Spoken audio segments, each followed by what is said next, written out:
하나님 앞에서 자기 자신을 안다는 것은 바로 뭐냐면 은혜를 안다는 거예요.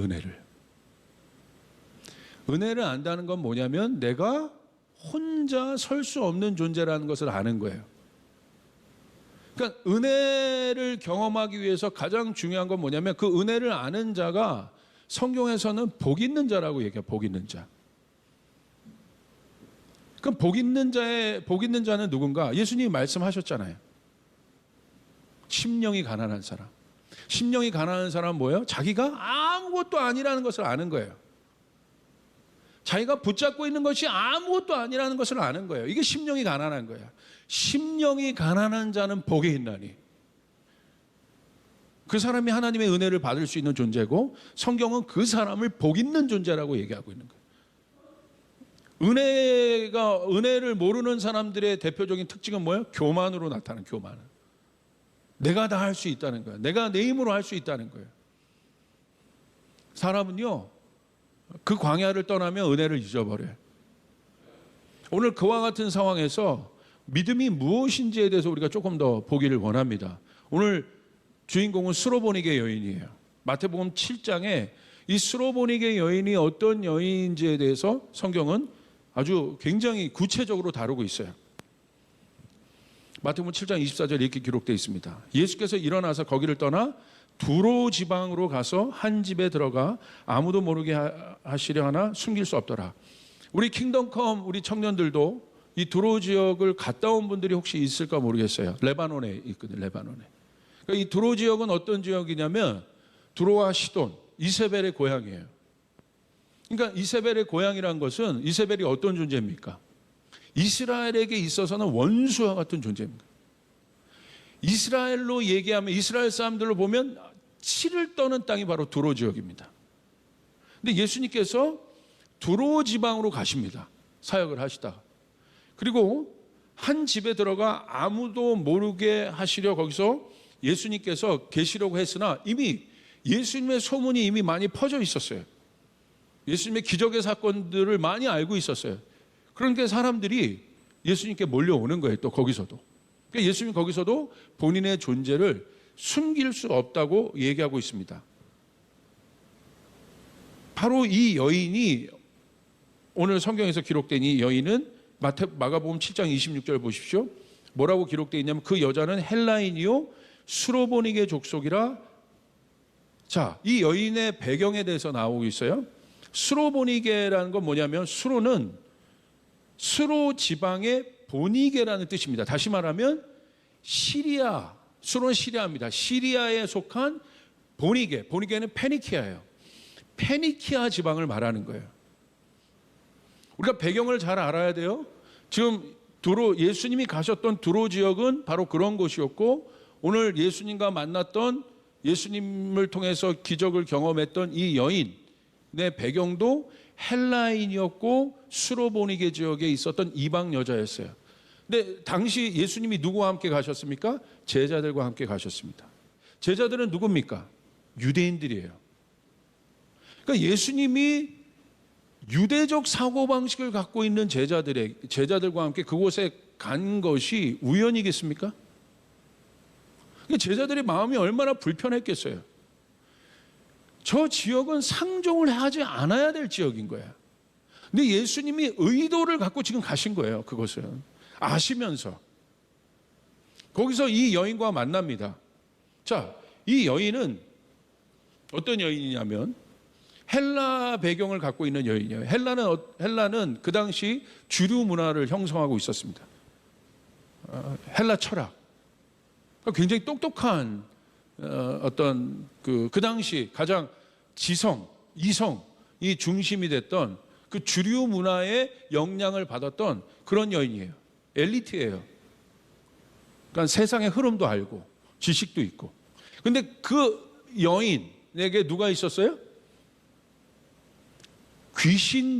더러운 귀신 들린 딸이 있었다는 거예요. 이게 오늘 여인의 배경입니다. 자, 그 더러운 귀신 들린 딸이 있는 이 여인이 예수님께 찾아가요. 예수님께 찾아간 이유는 무엇입니까? 여러분 보십시오. 귀신 들렸다는 건 뭐예요? 영적인 문제라는 거야. 오늘 수로보닉의 여인이 갖고 있었던 능력들이 있습니다. 배경이 있습니다. 그것을 성경은 대조해서 지금 보여주고 있는 거예요.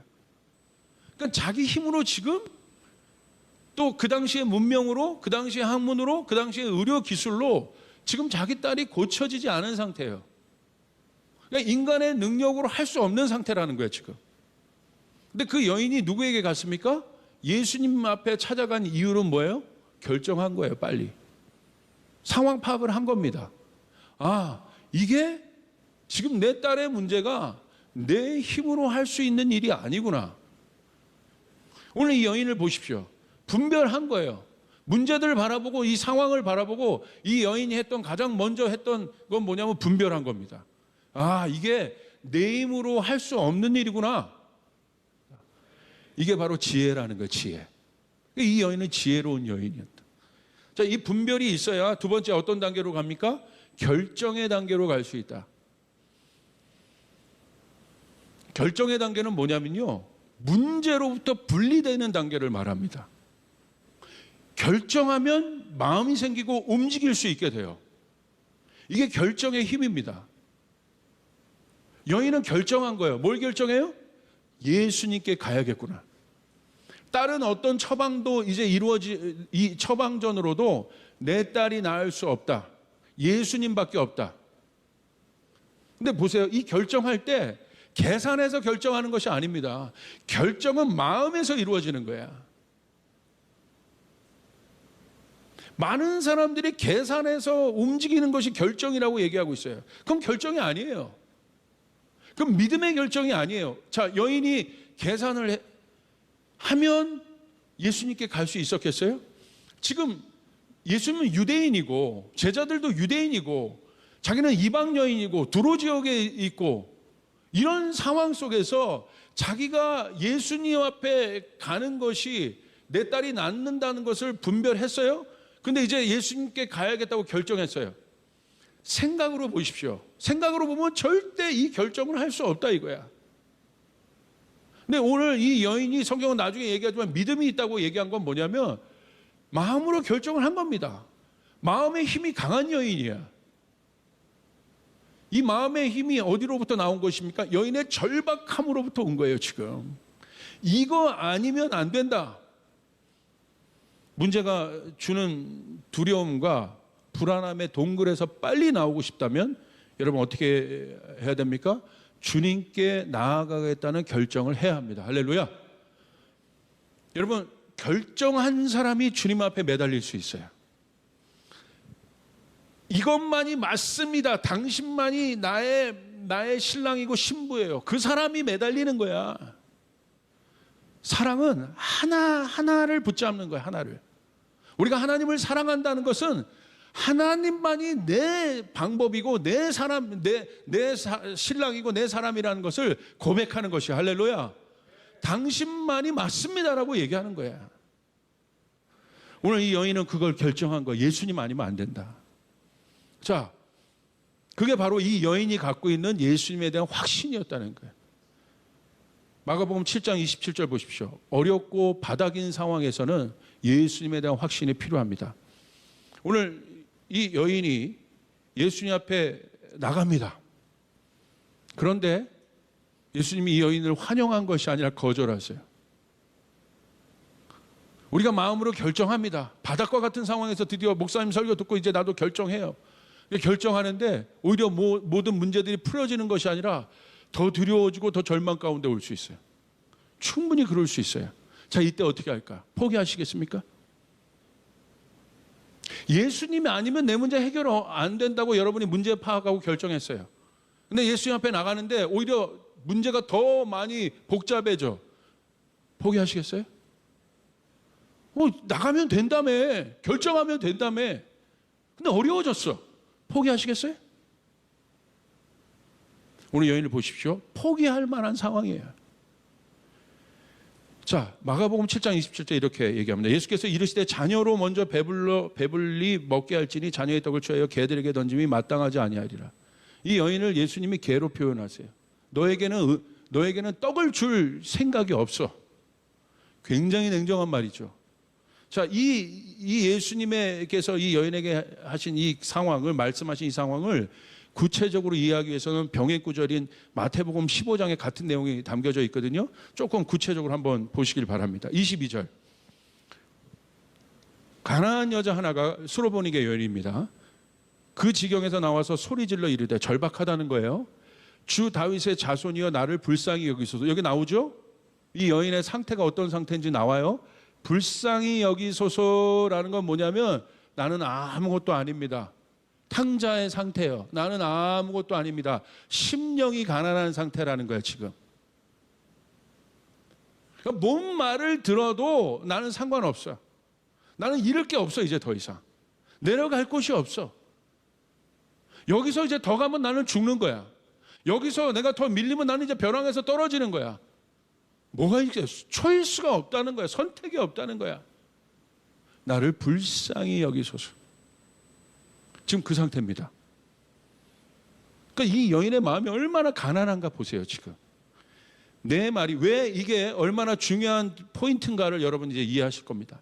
내 딸이 흉악하게 귀신 들렸나이다. 여기서 체면 차려요?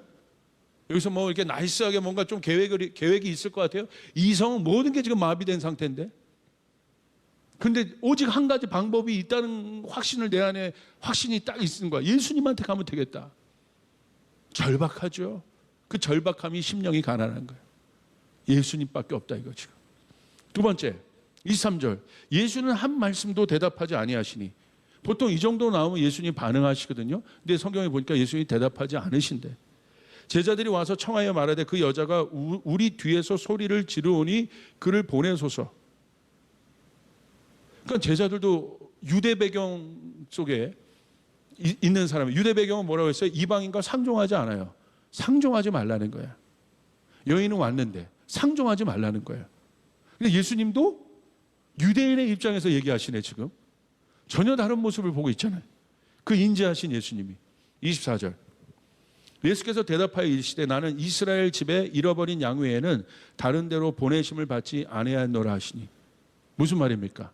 나는 이스라엘의 집에 잃어버린 양, 유대인에게 먼저 온 거야. 너는 그러니까 이게 수로보니게 여인은 이방인이잖아요. 내 계획에 지금 없어. 네가 아무리 간절히 구해도 예수님의 이 입장을 이게 들어보면 수로보니게 여인은 뭐예요? 나는 예수님의 계획에 지금 없는 지금 입장입니다. 지금. 그리고 예수님 이 말을 하신 건 아직 이방인의 때가 되지 않은 거예요. 이방인의 때가 언제 열려요? 제자들 통해서 열립니다. 그러니까 예수님이 오늘 아직 자신의 때가 되지 않았지만 결국은 예수님이 이방인에게도 구원을 주시잖아요. 예수님의 복음은, 예수님의 생명은. 그러니까 오늘 이 장면은 유대인의 입장에서 예수님이 정확하게 얘기하시면서 제자들과 공감하시지만 오늘 이곳에 온 건 뭐냐면 결국 제자들을 통해서 이방 선교가 이루어지기 때문에 예수님이 이방 선교, 이방인들이 주님 앞에 돌아오는 것이 어떤 통로를 통해서 돌아오는지에 대해서 예수님 사실 티칭하시는 거예요. 가르쳐 주시는 거예요. 자, 예수님이 이렇게 냉정하게 유대인 입장에서 얘기하시는데 25절 보십시오. 여자가 이 정도면 자존심 상하고 그럴 수 있을 텐데 예수께 절하여 이르되 주여 저를 도와주소서. 계속 여러분이 주목해야 될 것은 여인의 자세를 보십시오. 불쌍히 여겨주소서, 저를 도와주소서. 무슨 말입니까? 은혜를 구합니다. 주님 저를 긍휼히 여겨달라고 얘기해요. 지금 자존심이 상할 법하잖아요. 근데 여러분 마음이 가난해진 상태는요 자존심이 없는 거예요. 자, 이방 여인이 계속 이렇게 나옵니다. 근데 예수님 뭐라고 얘기해요? 26절. 와, 세게 나가세요. 전형적으로 철저하게 유대인의 입장에서 얘기하십니다. 대답하여 이르시되 자녀의 떡을 취하여 개들에게 던짐이 마땅하지 아니하리라. 이 여인을 뭘로 표현하십니까? 개로 표현합니다. 그러니까 이 유대인에게 있어서 이방인들은 뭐야? 상종하지 못할 존재, 개인 거예요, 개. 근데 여러분 보십시오. 27절. 이 여자가 뭐라고 얘기해요? 여자가 이르되 주여 올소이다마는 개들도 제 주인의 상에서 떨어지는 부스러기를 먹나이다. 이 여인이 반항하지 않아요. 반발하지 않아요. 인정합니다. 맞습니다. 저는 개입니다. 그런데 그 개들도 주인의 상에서, 원래 내 거 아니지만 주인의 상에서 떨어진 부스러기라도 먹을 수 있지 않습니까? 그 떨어진, 그 주인의 상에서 떨어진, 원래 내 거 아니지만 떨어져 있는 그거라도 먹게 도와주십시오. 이 여인의 마음을 보십시오. 탕자의 마음과 똑같은 거야. 가난한 거예요, 지금 심령이. 근데 성경은요, 이 여인의 상태를 복 있는 상태라고 하는 거예요. 심령이 가난한 자는 복이 있다. 마땅히 여기고 있는 거예요. 저는 그런 존재입니다.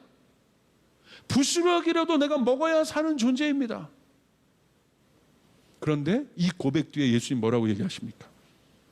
기다렸다는 듯이. 이에 예수께서 대답하여 이르시되 여자여 내 믿음이 크도다. 내 소원대로 되리라 하시니 그때부터 그의 딸이 나으니라.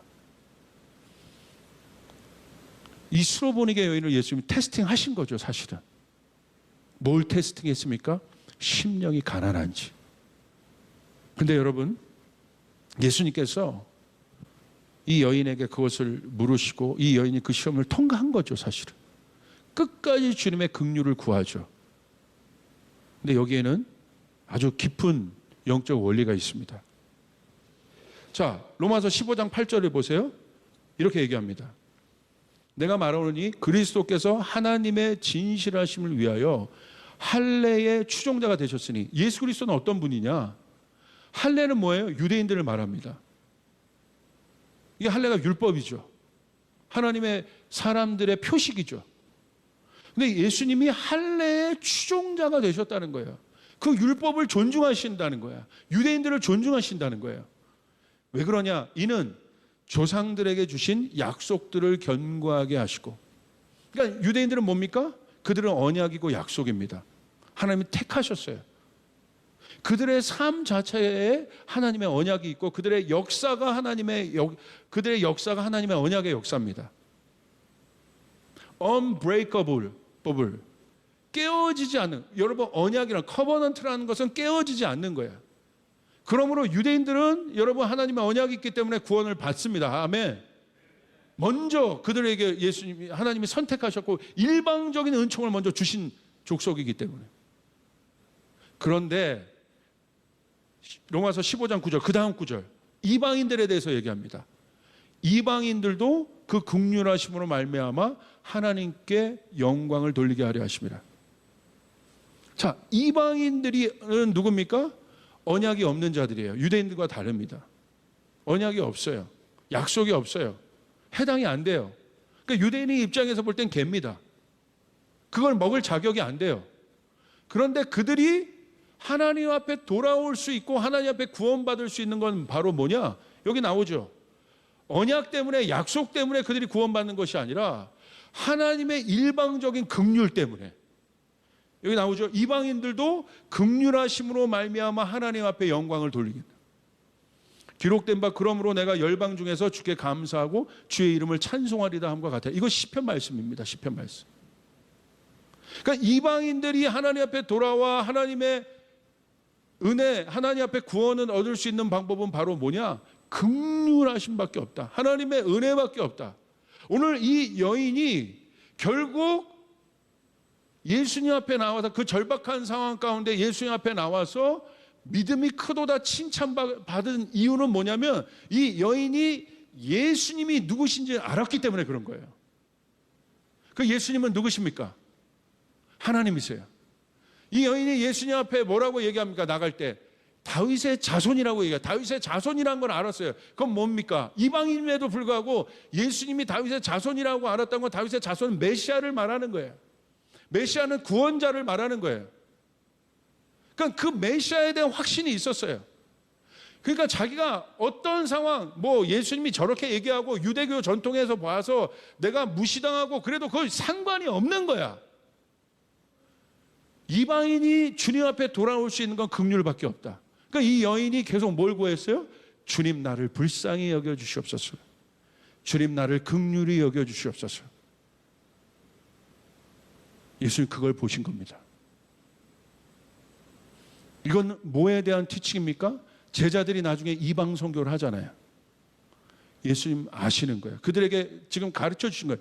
여인을 고친 장면이지만, 여인의 상황을 해결하신 장면이지만 제자들을 깨워주신 겁니다. 결국 너희가 이방 선교를 하게 될 텐데, 우리가 율법이 있지만, 우리 하나님은 율법을 만드신 분이고 그분이 법이시지만 하나님의 법은 은혜에서 완성이 된다. 할렐루야. 하나님이 누구인지를 그들에게 가르쳐 주시는 거예요. 하나님은 어떤 분이십니까? 니느웨가 멸망당할, 법으로 멸망당하기로 선포되어 있어도 하나님은 그 백성이 자복하고 무릎 꿇고 심령이 가난한 상태로 주님 앞에 나가면 주님께서는 그것을 돌이키시는 분이 하나님이시다. 여러분 너무 사모되지 않습니까? 심령이 가난한 자의 복. 이 사람이 은혜를 받을 수 있다는 것. 이 사람이 진짜 예배를 할 수 있습니다. 이 사람이 진짜 하나님을 만날 수 있습니다. 여러분 주님밖에 없습니까? 주님뿐이십니까? 주님만이 내 문제를 해결할 수 있다고 믿으십니까? 할렐루야. 그 사람이 하나님께 돌아갈 수 있는 거예요. 거기에 회개가 일어나는 거고, 지금도 주님이 그 사람을 찾으십니다. 어떻게 보면 우리 이방인들이잖아요. 누구에게 하늘문을 여십니까? 그 원리를 아는 자에게. 하나님, 한국교회를 불쌍히 여겨주시옵소서. 우리 가정을 불쌍히 여겨주시옵소서. 내 상황을 불쌍히 여겨주시옵소서. 하나님 은혜를 구합니다. 하나님 우리에게 말씀하여 주시옵소서. 아버지를 오해하지 않는 자, 그 사람에게 하늘문이 열리는 것이, 그 사람이 믿음이 크다고 얘기하고 있는 거예요. 내가 할 수 있습니다가 믿음이 큰 게 아니라 그것을 하는 것. 주님, 내가 가진 것은 보리떡 5개와 물고기 2마리입니다. 주님, 불쌍히 여겨주십시오. 내 능력은 이거밖에 안 됩니다. 난 이렇게 가난합니다. 거기에 예수님이 축사하실 때 5,000명이 먹는 역사가 일어나고 12강주리가 남는 역사가 일어나게 되는 것이에요. 그 사람을 통해 진짜 부유함의 역사가 일어나게 되는 것이에요. 하나님, 내가 갖고 있는 무기는 물맷돌, 이 작은 물맷돌밖에 없습니다. 이게 심령이 가난한 거예요. 여기에 하나님이 역사하실 때 여러분 그 어마어마한 골리앗도 무너뜨릴 수 있는 하나님의 능력이 된다는 사실을 믿으시길 바랍니다. 우리가 자랑할 것이 없는 거예요. 바닥에 있을 땐 자랑할 것이 없는 거예요. 주님 우리를 낮추실 때는 우리가 자랑할 것이 없는 거예요. 주님이 우리를 낮추실 때는 우리가 받아야 될 것은, 아, 주님이 나의 심령을 가난하게 하시는구나. 지금 이 가난한 상태가 복이구나. 내 재능이 아니구나. 내 재능은 보잘것없는 것, 오병이어밖에 안 되는 이 가난한 재능에 하나님이 능력을 부어주실 때 하늘문을 여는 역사가 일어나게 되는 것입니다. 할렐루야. 오늘 이 일들이, 이것을 깨닫는 우리 청년들이 일어나길 바랍니다. 내가 가진 것은 아무것도 없지만 이 작은 재능들을 나눌 때 난민들이 살아 어떤 일이 일어나게 될지 어떻게 압니까? 우리가 나눴던 작은 것, 아무것도 아닌 그 가난한 것에 우리 하나님은 역사하신다는 거예요. 그 사람이 하나님을 찾을 수 있습니다. 그 사람에게 불평이 없어요. 어떻게 불평이 일어납니까? 감사밖에 없는 거지. 은혜, 내 인생 여기까지 온 거, 이렇게 내가 설교할 수 있는 거, 이렇게라도 예배할 수 있는 거, 이렇게라도 내가 하나님을 찬양할 수 있는 거, 이것이 은혜입니다. 아멘. 이게 스로보니게 여인의 마음이고, 주님은 이 여인의 마음을 칭찬하신 거예요. 제자들 보고 이제 알라고 하시는 거예요. 너희가 율법을 갖고 나가지만 이 율법은 은혜에서 완성된다는 것을 알게 하시는 거예요. 그러므로 사랑하는 여러분, 그 은혜는 뭡니까? 결국 하나님은 자비로우시고 하나님은 신실하시다는 것을 고백하는 거예요. 우리 하나님은 언제나 자비로우십니다. 우리 하나님은 언제나 신실하십니다. 우리 하나님은 언제나 위대하십니다. 하나님은 우리에게 언제나 좋은 것을 주시는 분이십니다. 하나님은 좋으십니다. 그 사람이 하나님의 영광을 보게 되는 것입니다. 그 사람이 하나님을 끝까지 신뢰하게 되는 것입니다. 오늘 이 믿음이 여러분 가운데, 여러분에게 있기를 주님의 이름으로 축복합니다.